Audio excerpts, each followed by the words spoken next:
Hello guys, in this tutorial you will learn how you can add borders to an image in your app projects on Retool. So let us guide you through this. Head over to your page of your app project and navigate to the image. I will go with this one. Left click into it.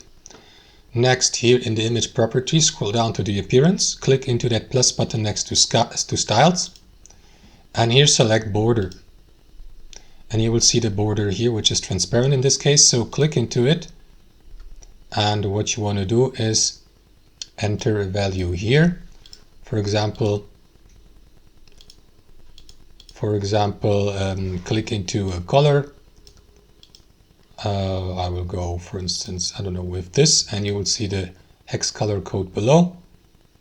And then what you want to do is customize also the intensity. So let me go with, I don't know, 100%.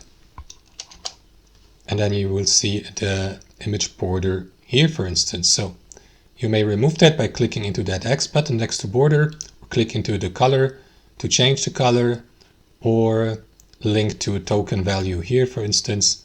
So guys, or change the hex color code here under string.